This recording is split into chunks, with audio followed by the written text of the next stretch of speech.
Hello viewers, আপনাদের স্বাগতম silent কালারে। আপনারা দেখতে পাচ্ছেন আমরা চলে এসেছি বাংলাদেশের অন্যতম একটি বিল, যেটিকে বলা হয়ে থাকে সেন্দার বিল। মূলত এটি ব্রাহ্মণবাড়িয়া জেলার সদর থানার অন্তর্গত। মূলত আমরা যে জায়গাটিতে আছি সেটাকে বলা হয় সাইল্লা, যে গ্রামটিতে সেখানে আছি, সেন্দার বিলের ঠিক পাশেই দাঁড়িয়ে আছি। মূলত এখানে আমরা যে ব্রিজটিতে দাঁড়িয়ে আছি তার চারপাশে যেটা দেখতে পাচ্ছেন, আসলে এদিক থেকে বন্যার বা জোয়ারের পানি এসেছে, এদিকে চারপাশে ডুবে গেছে। আমরা দেখতে পাচ্ছি আমাদের ডান দিকে যে বিলটি আছে সেটিকেই বলা হয়ে থাকে শাপলা বিল অথবা সেন্দার বিল বলা হয়ে থাকে। এই পাশের গ্রামগুলো হলো সেন্দার। আমরা দেখতে পাচ্ছি এখানে এই যে রাস্তাটি আছে এটি পুরোটি তলিয়ে গিয়েছে এবং আমাদের পিছনে আরেকটি ব্রিজ আছে। ওই ব্রিজটি কিন্তু টোটালি পানিতে তলিয়ে গেছে এবং ওই ব্রিজের যে আপনারা দেখতে পাচ্ছেন গাছগুলো এদিকে চলে গেছে। এই পুরোটি হলো রাস্তা এবং খুব সুন্দর। এই রাস্তা দিয়ে এখন নৌকা চলছে, এদিকে খুব সুন্দর পানি, ঝকঝকে পানিটি, এখান থেকেই পুরো বিলটি দর্শন করা যায় এবং পুরোটি আসলে এই বন্যার পানিতে ডুবে গেছে। প্রতি বছরই এই সময়টাতে, বিশেষ করে জুলাই আগস্ট এই সময়টাতে প্রচুর পরিমাণে পানি থাকে এখানে, প্রায় 3 মাস 4 মাস পানি এখানে থাকে। আসলে অনেকে এখানে আসে যে অন্যরকম একটি দর্শন এখানে আসার জন্য। আমরাও বিকেলে আসলাম ঘোরার জন্য। চলুন আমরা পুরো বিলটি এখান থেকে দেখিয়ে দিই আপনাদেরকে।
আমরা যাবো একটু করে।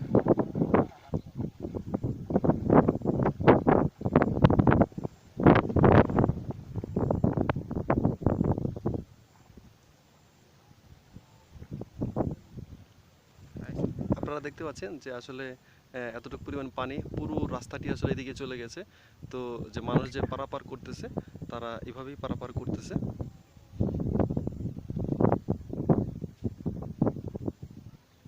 তো পুরো রাস্তাটি আসলে কোমর থেকে আর বুক সমান পানি, একদম শেষ মাথায় গিয়ে একটু হয়তো গলা পানি। তারা এইভাবে মানুষগুলো যাতায়াত করবে। তো আসলে প্রতি বছরই আসলে এরকম 3 মাস বা 4 মাস এরকম পানি থাকে এই জায়গাটিতে, এই বিলগুলোতে। তো মানুষজন আসলে অনেকে এইভাবে যাতায়াত করে, যাদের প্রয়োজন আছে আর কি। তো এদিকে দেখতে পাচ্ছেন যে আমি একটু আগে এদিকে দেখিয়েছিলাম যে পানি বেশি আসার কারণে বাড়িঘর প্রায় ডুবে গেছে। আপনাদের এদিক থেকে দেখিয়েছিলাম, দেখতে পেলাম যে এখানে অনেকেই পাট চাষ করতেছে। পাট কালেকশন করা শেষ। আরও যদি বেশি পানি হয় তাদের হয়তো বাড়িঘরগুলো ডুবে যাওয়ার সম্ভাবনা আছে। তো এই হলো ব্রিজের অবস্থা এই জায়গাটিতে, যেটাকে বলা হয় সাইল্লা গ্রাম অংশটিতে।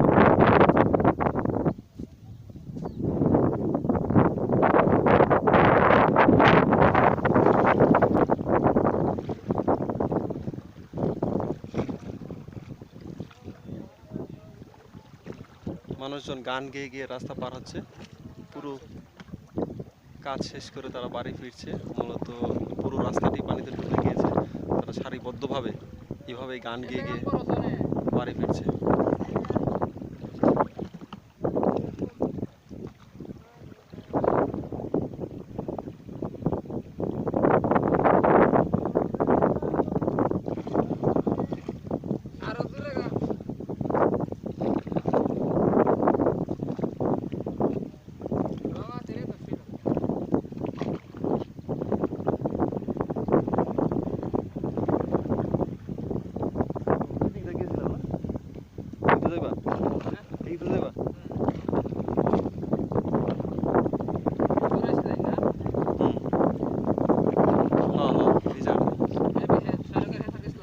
না এই কোনটাতে ঘুরে গেছি এটার থেকে ব্রিজটা কো ওয়ানো এখানে আইছিলাম তাহলে এতটুকু আইছিলাম এটি হলো মূলত রাস্তাটি যেটি আপনারা দেখতে পাচ্ছেন পুরো রাস্তাটি আপনারা দেখতে পাচ্ছেন মোহাম্মদপুর বাজার থেকে সেন্দা এই যে মেইন রোডটি এটি ছিল যেটি ডুবে গিয়েছে তো আপনাদেরকে পুরো দেখলাম মানুষজনের অবস্থা যাতায়াত করার রাস্তা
এটা কি রাস্তা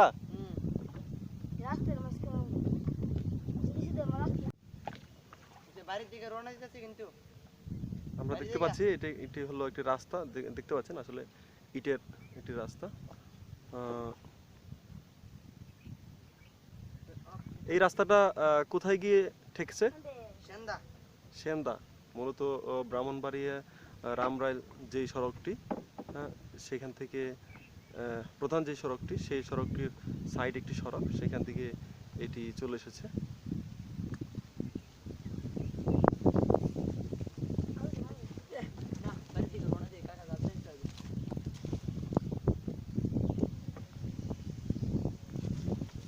তো ঠিক আছে বন্ধুরা আমি বিদায় নিচ্ছি এই সাইল্লা গ্রাম বা এই ব্রিজটি থেকে যেখানে অংশটুকু পানিতে তলিয়ে গিয়েছে বিশেষ করে আমি শাপলার যেই বিল বলা হয় বা সেন্দার বিল বলা হয় তার পাশেই হলো এই অঞ্চলটি সেখান থেকে আমি বিদায় নিচ্ছি আপনারা যদি কখনো এই সময়টাতে এদিকে আসেন ব্রাহ্মণবাড়িয়া সদর থানা থেকে অল্প দূরে মোহাম্মদপুর বাজার বা রামরাইল ইউনিয়ন বা রামরাইল বাজার তার আশেপাশে হলো এই গ্রামগুলো এখান থেকে আপনারা নৌকা দিয়ে এসে বেরিয়ে যেতে পারবেন বেড়াতে পারবেন বিশেষ করে যদি শাপলা দেখতে চান তাহলে অবশ্যই সকালের সময়টাতে আপনাদের এখানে আসতে হবে আর যদি এরকম মুক্ত বা মনোরম বাতাস খেতে চান যেমন আমি কথা বলতেছি আমার কিন্তু মুখে বা চুলগুলো বা কাপড়গুলো উঠতেছে আপনারা দেখতে পাচ্ছেন প্রচুর বাতাস এই সাইডটা থেকে কারণ ব্রিজের উপরে আমরা দাঁড়িয়ে আছি এদিকে চারদিকে খোলা অংশ প্রচুর বাতাস তো ঠিক আছে আমি এখান থেকে বিদায় নিচ্ছি আবারও আপনাদের সাথে অন্য আরেকটি স্থানে এমনভাবে দেখা হয়ে যাবে ততক্ষণ মতো ভালো থাকবেন